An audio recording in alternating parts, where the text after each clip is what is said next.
BJP ಅಭ್ಯರ್ಥಿ JDS ಪ್ರಮುಖ ನಾಯಕ ಪ್ರಜ್ವಲ್ ರೇವಣ್ಣವರ ವಿಚಾರವನ್ನು ದೇವಿರಾಜೇಗೌಡರು ಕೂಡ ಪ್ರಸ್ತಾಪಿಸಿ ಅವರನ್ನು ಹೊರಹಾಕಲು, ಪಕ್ಷದಿಂದ ಹೊರಹಾಕಿ ಉಚ್ಚಾಟಿಸಲು ಪ್ರಮುಖವಾಗಿದ್ದವರು ಇವರು.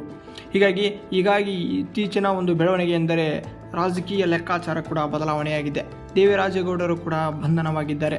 ಯಾವ ಕಾರಣಕ್ಕೆ ಬಂಧನ ಆಗಿದ್ದಾರೆ ಅಂದರೆ, ವಕೀಲ ದೇವಿರಾಜೇಗೌಡರ ಹೇಳಿಕೆಯನ್ನು ಮುಂದಿಟ್ಟುಕೊಂಡು ಕಾಂಗ್ರೆಸ್ ಪಕ್ಷವನ್ನು ಹಣಿಯಲು ತೆರೆಮರೆಯಲ್ಲಿ ಜೆಡಿಎಸ್ ನಡೆಸಿದ್ದ ಪ್ರಯತ್ನಗಳು ಗುರಿ ಮುಟ್ಟುವ ಮುನ್ನವೇ ವಿಫಲವಾಗಿವೆ.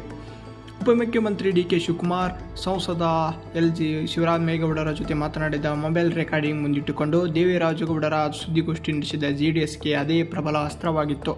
ಇದನ್ನೇ ನೆಪ ಮಾಡಿಕೊಂಡ ಜೆಡಿಎಸ್ ದೊಡ್ಡ ಪ್ರಮಾಣದಲ್ಲಿ ಪ್ರತಿಭಟನೆ ನಡೆಸಿ ಡಿ.ಕೆ.ಶಿ ಅವರ ರಾಜೀನಾಮೆಗೂ ಕೂಡ ಒತ್ತಾಯಿಸಿದರು.